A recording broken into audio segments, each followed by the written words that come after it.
ये कमलम का दफ्तर है अहमदाबाद में, श्री कमलम बीजेपी का दफ्तर। ये बीजेपी का लोटस का चिन्ह।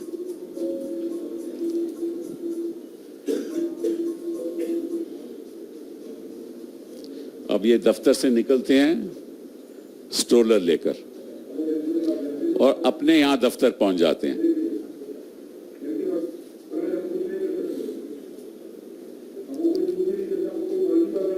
एक मिनट रुकिए, पहले जरा पीछे कीजिए। बातचीत हो रही है कि भैया हम केवल तो अभी 5 करोड़ लाए हैं, अगर हम 50 करोड़ और 100 करोड़ का करना चाहते हैं तो ये कहते हैं कि आप करिए 100 करोड़ 50 करोड़, मुंबई में भी हो सकता है, कहीं और भी हो सकता है। वो कहते हैं कि साहब यहाँ तो बहुत पुलिस खड़ी है, हम 50-100 करोड़ लाएंगे कैसे। बोले आप डरते क्यों हैं, टेंशन नहीं लो, जानते नहीं हो कि हमारे ऊपर किस किस का हाथ है। ये देखिए कि बगैर हम कुछ नहीं कर सकते। तो ये तस्वीर दिखा रहे हैं अमित शाह जी की। ये दफ्तर में ऊपर मोदी जी की तस्वीर लगी है और अमित शाह की तस्वीर लगी है। चलिए आगे बढ़िए।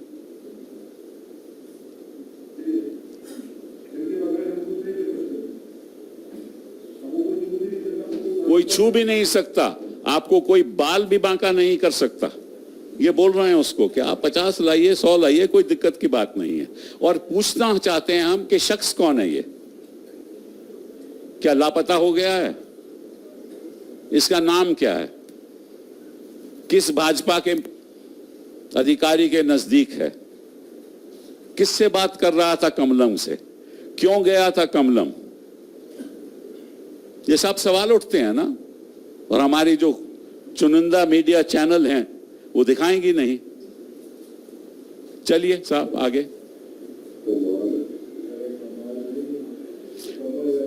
अरे कमल नहीं, कमल का कमाल है कहता है, कमल नहीं कमल का कमाल है।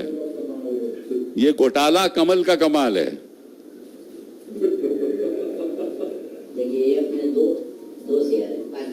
अच्छा अब ये 1 मिनट रुक जाइए, ये होटल में दृश्य चले जाता है क्योंकि 5 करोड़ होटल में पहुंच गया, वहां इनका बंदा वहां पहुंच गया ये चेक करने के लिए कि 5 करोड़ पैसा 5 करोड़ है या नहीं। चलिए आगे।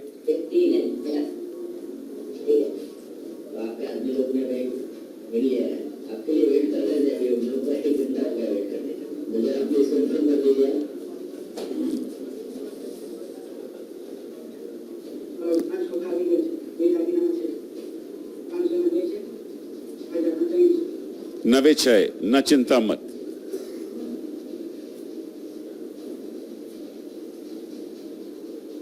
और एक वरिष्ठ भाजपा के अधिकारी वहां आते हैं और ये कार्यकर्ता खड़ा होकर उन्हें आमंत्रित करता है।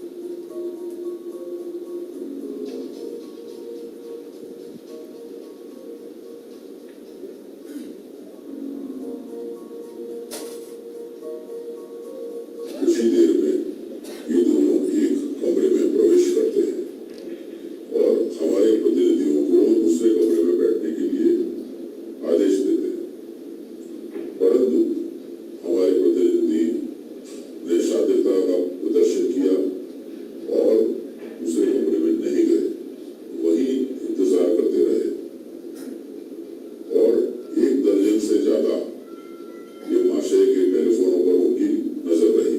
कुछ ही देर में बार बार कई फोन बजने लगे। एक फोन पर वो उठा के जब हमारे प्रतिनिधि ने देखा तो उसने पाया कि ये कमलम से फोन है, तो वो अंदर गया है स्ट्रांग रूम में और कमलम से फोन आ रहा है उसका मोबाइल का। तो ये शख्स मोबाइल उठाकर कमरे में घुस जाता है। फिर दृश्य देखिए आप। भाजपा की मुख्यालय से फोन बार बार आ रहा था और आगे आप खुद देखिए ये चौंका देने वाले वीडियो को। जैसे देखो कमल कितना खिल रहा है पैसे के पीछे, इतना खिल रहा है खुशी से।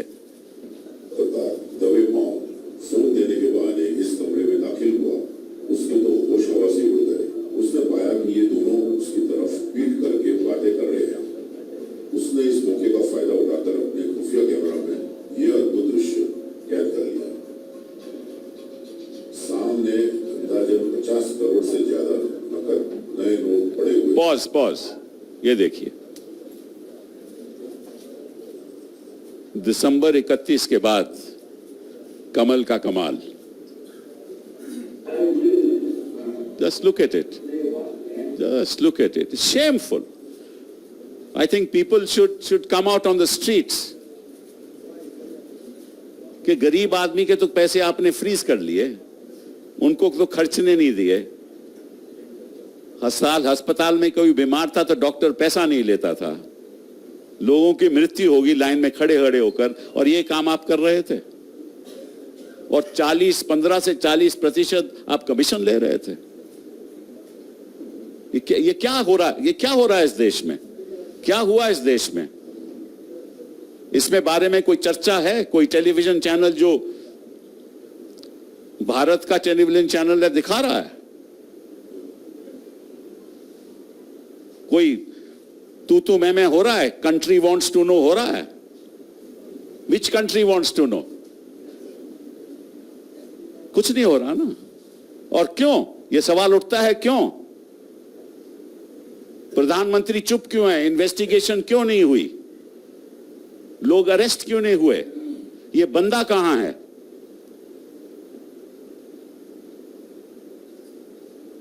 जहां होटल में पैसा था वो लोग कहां हैं? कौन सा होटल है? ये तो बात 2017 की है ना, आज हम 2019 में हैं। और मैं मोदी जी से पूछना चाहता हूं कि जवाब दीजिए आप तो कहते हैं कि आपके कार्यकाल में कोई स्कैम ही नहीं हुआ। ये तो मतलब कि इतना स्कैम तो कोई सोच भी नहीं सकता। चलिए आगे चलिए।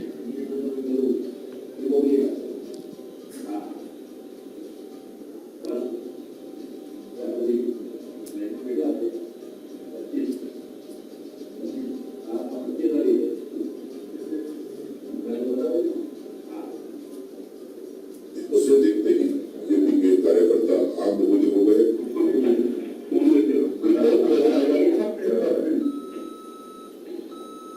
गाली देके बोल रहा है तुम क्या क्यों?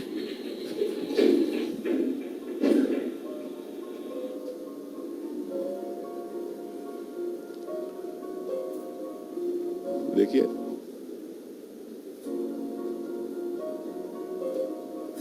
this gives you the date also.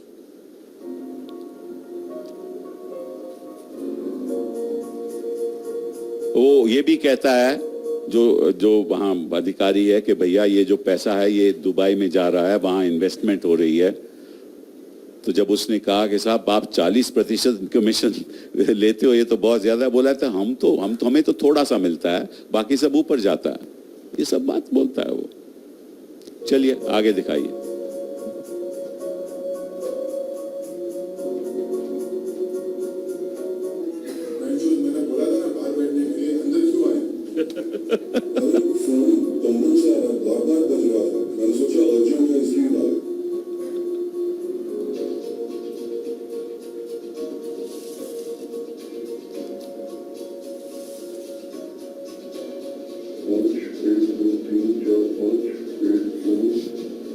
वो अपना 3 करोड़ ले रहा है।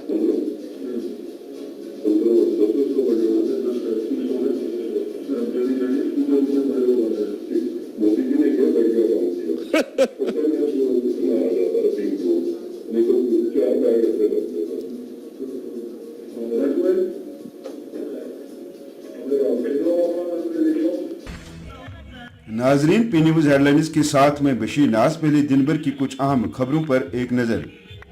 श्रीनगर बडगाम पार्लिमानी सीट के लिए चुनावी इख्तिताम पजीर डिप्टी मेयर श्रीनगर शेख मोहम्मद इमरान मुजाहिद के बाद अब साइकिल पर। गवर्नर इंतजामिया शाहरा पर पाबंदी को वकार का मामला न बनाए, उमर अब्दुल्ला। कांग्रेस के होते हुए दफा 370 का खात्मा नामुमकिन, गुलाम नबी आजाद। नई दिल्ली कश्मीरी जेलों को गवांतामुंह में तब्दील करना चाहती है, महबूबा मुफ्ती। मसले कश्मीर और दहशतगर्दी भारत के लिए बड़े चैलेंजेस, अरुण जेटली। क्या फारूक अब्दुल्ला ने पार्लियामेंट में कभी अलहदा वजीर आजम का मामला उठाया, संजय सराफ का सवाल। एनसी और कांग्रेस उम्मीदवारों को हिमायत देने की बेगम खालिदा शाह की आवाम से अपील। अब खबरें तफसील के साथ। श्रीनगर बडगाम पार्लिमानी इंतखाबात के लिए चुनावी मुहिम इख्ताम पजीर। मुख्तलिफ सियासी जमातों के अलावा नेशनल कॉन्फ्रेंस, PDP और PC के लीडरान वोटरों को अपनी तरफ माइल करते देखे गए। श्रीनगर पार्लिमानी निशस्त पर तीसरी मरतबा शेख और अंसारी खानदान के बराह रास्त मुकाबले का इम्कान है। 18 अप्रैल को दूसरे मरहले के इंतखाबात के सिलसिले में श्रीनगर बडगाम पार्लिमानी हल्का इंतखाब में वोट डाले जा रहे हैं। श्रीनगर पार्लिमानी हल्का जो 15 असेंबली हलकों पर मुश्तमिल है, जिसके लिए मुहिम के आखिरी रोज BJP, नेशनल कॉन्फ्रेंस, पीपल्स कॉन्फ्रेंस और PDP अपने अपने उम्मीदवारों के हक में जोरदार इंतखाबी मुहिम में मसरूफ रहे। चुनाव मुहिम के आखिरी दिन भी सियासी जमातों की सरगर्मियों में जबरदस्त तेजी देखने को मिली है और पूरे खिते में चुनावी बुखार काफी तेज था। कितने सिविलियन कभी नहीं मारे, हमारी छोटी छोटी बच्चियां, कश्मीरी बच्चियों जिनकी उम्र 2 साल, 3 साल, 4 साल, 6 साल, उनकी आंखें कभी किसी ने नहीं निकाली पैलेटगंज से। उनकी आंखें निकाली तो मोदी की सरकार ने निकाली, BJP की सरकार ने निकाली। ये हमारी बहु बेटियों के साथ, हमारी बच्चियों के साथ आंखें निकालने वाले पैलेटगंज से आज वोट मांगते हैं। आज सरकार बनाने वाले वही दिल्ली के लिए वोट मांगते हैं। इसलिए मेरे भाइयों, वो बच्चियां हमारी, वो हमारी बेटियां, वो किसी एक कश्मीरी गरीब की बेटियां नहीं। लड़कों को तो कहते थे कि वो पत्थर मारते थे, लेकिन 2 साल की बच्ची कौन सा पत्थर मारती, 3 साल 4 साल की बच्ची कौन सा पत्थर मारती। मेरे पास 80-80 साल के बूढ़े और बूढ़ियों की भी कश्मीरियों की तस्वीरें रखी हुई, जिनको मैंने पार्लियामेंट में दिखाया, जिनको मार मार के हड्डियां तोड़ दी। सुरक्षा जरूरी है, लेकिन 48 घंटे ही तो मोदी की समझ में नहीं आता है ना।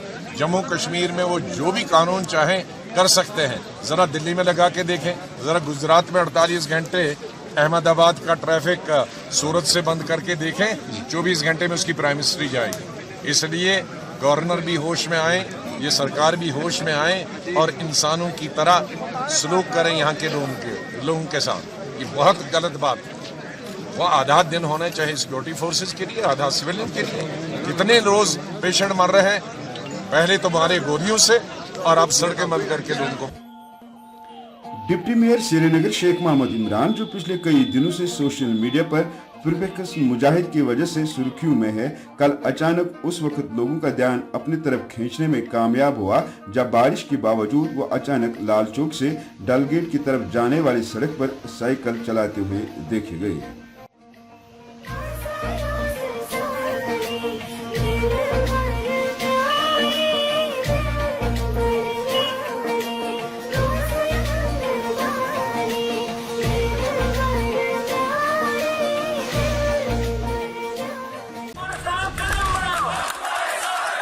शूलीपुरा बडगाम में चुनावी मुहिम के दौरान नेशनल कॉन्फ्रेंस के नायब सदर उमर अब्दुल्ला ने नेशनल हाईवे पर फौजी कार्रवाई के दौरान आम लोगों के लिए बंद करने पर कहा कि मैं हैरान हूं कि न तो पुलिस ने इस किस्म की मांग की है और न ही CRPF और फौज ने ऐसा कोई मुतालबा किया है।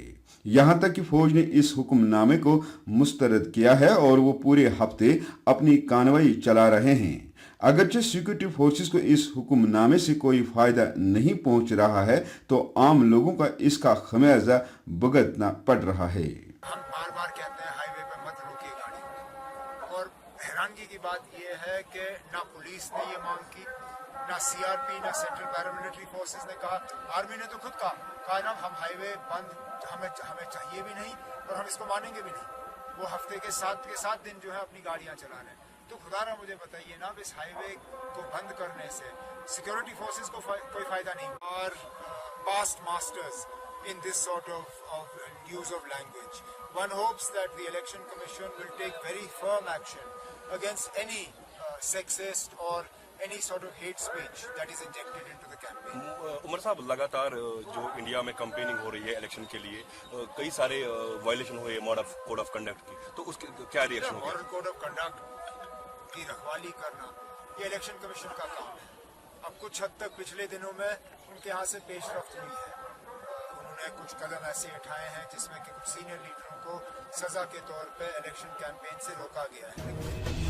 महबूबा मुफ्ती ने नई दिल्ली पर इल्जाम आयद करते हुए कहा कि वो कश्मीरी जेलों को गवांतानामो जैसे बदनामी जमाना जेलों में तब्दील करना चाहती है।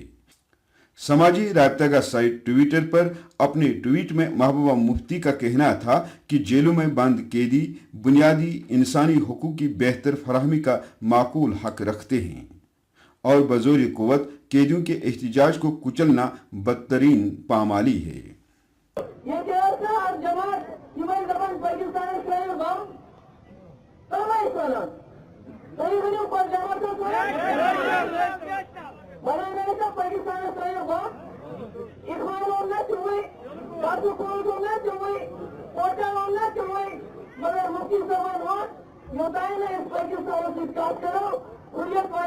तो सेंट्रल जेल में बंद है जो वहाँ भी बहुत बुरा हुआ है। जो सेंट्रल जेल में ये गोटामा लोग जैसा बनाया जा रहा है हमारे जेल को, जहाँ पर जो हमारे कैदी हैं उनको सताया जा रहा है, उनकी मारपीट हुई है, उनके खिलाफ FIR दर्ज हुआ है। ये नहीं होना चाहिए। कैदी के भी कुछ हुकूक होते हैं।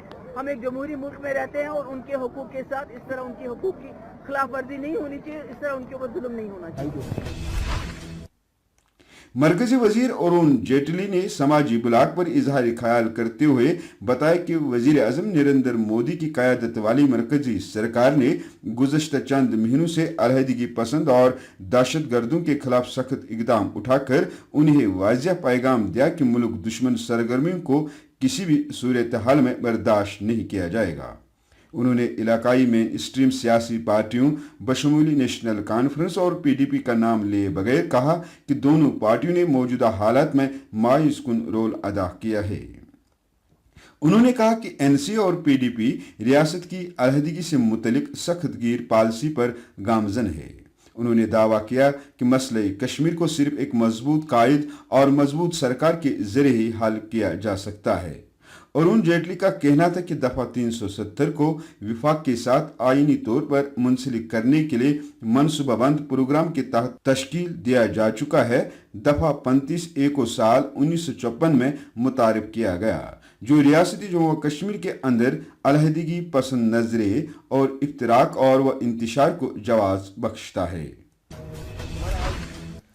नेशनल कॉन्फ्रेंस के सदर और साबिक वजीर आला डॉक्टर फारूक अब्दुल्ला पर अपने पोजीशन की वजाहत करने का मुतालबा करते हुए संजय सराफ ने सवालिया अंदाज में पूछा कि गुज़श्ता 2 बरसों के दौरान डॉक्टर फारूक अब्दुल्ला ने पार्लियामेंट में कितनी बार जम्मू कश्मीर के लिए अलहदा वजीर आजम का मामला उठाया है।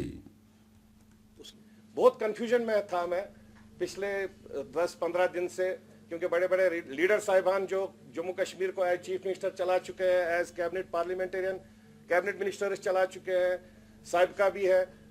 मैं बड़ा परेशान था उनकी बातें सुनते हुए। कभी वो कहते हैं कि भाई कल तक कहते थे रायशुमारी स्टडी के टाइम और कुछ थे लंदन में, फिर रायशुमारी आ गई, उसके बाद साथ में ग्रेटर ऑटोनॉमी साथ में ही आ गया, अब प्रधानमंत्री आ गया। मैं उनसे आज आप मीडिया के माध्यम से आज ये सवाल पूछना चाहता हूं, डॉक्टर साहब मेरे को क्लियरफाई करिए, जो असेंबली इलेक्शन यहां पर होगा उसमें आपका बेटा एज प्राइम मिनिस्टर लड़ेगा या एज चीफ मिनिस्टर लड़ेगा, वो मेरे को क्लियर करे और कश्मीर के अवाम को क्लियर करे। मैं बड़ा कंफ्यूजन में आ गया जब वो सब लोगों को आज धोखा दे रहे हो। मेरे को पता है वो धोखा दे रहे हैं, झूठ बोल रहे हैं। I am very straight to this point, he is simply lying, झूठ बोल रहा है। जो नेता पिछले 2 साल पार्लियामेंट में था, उन 2 सालों में सेम लीडर ने एक क्वेश्चन नहीं उठाया जम्मू कश्मीर के रिलेटेड। कितनी एट्रोसिटीज हो गई भाई, दिस वे और दैट वे। एक सवाल नहीं है उनका पिछले 2 साल में। आज अगर वो लोगों के पास वोट मांगने जा रहे हैं, कौन से हक से लोगों के पास वोट मांगने जा रहे हैं, और हम क्या उनसे एक्सपेक्टेशन करें? जब वो मोदी जी के सामने बैठते हैं तो वहां कहते हैं भारत माता की जय, यहां पर आते हैं कहते हैं वो हिटलर है। अरे भाई, उसको वहीं पर आप सामने हिटलर कहते हैं, मैं आपके पीछे छोड़ता, अपनी पार्टी को छोड़ के आपके पीछे खड़ा हो जाऊंगा। आप उसको देखकर उसी प्रोग्राम में भारत माता की जय 4 बार बोल रहे हैं। अरे भाइयों, जोर से बोलो, आवाज नहीं आ रही है, यही बोला ना उन्होंने वहां। पार्लिमानी इंतखाबात में वादी में नेशनल कॉन्फ्रेंस के उम्मीदवारों और जम्मू व लद्दाख में कांग्रेस के उम्मीदवारों की हिमायत का ऐलान करते हुए अवामी नेशनल कॉन्फ्रेंस की सरबराह बेगम खालिदा शाह ने कहा कि मजहबी और इलाकाई बुनियादों पर रियासत को तकसीम करने की कोशिश करने वाले फिरका परस्त ताकतों की शिकस्त को यकीनी बनाने की जरूरत है। उन्होंने अपने कारकुनों को वादी में नेशनल कॉन्फ्रेंस के उम्मीदवारों को वोट डालने की हिदायत दी। उन्होंने रियासत की सेक्युलर ताकतों को एक ही प्लेटफार्म तले आपसी इत्तेहाद करने पर जोर देते हुए कहा कि रियासत के खुसूसी तशख़्ख़ुस और आईनी जमानत बशमूल दफा 370 और 35A, जिसकी जमानत आईनी हिंद में है, को फिरका परस्त ताकतों से खतरात लाक है। इसी के साथ खबरों का ये शुमारा इख्तिताम को पहुंचा। इजाजत चाहूंगा। खुदा हाफिज।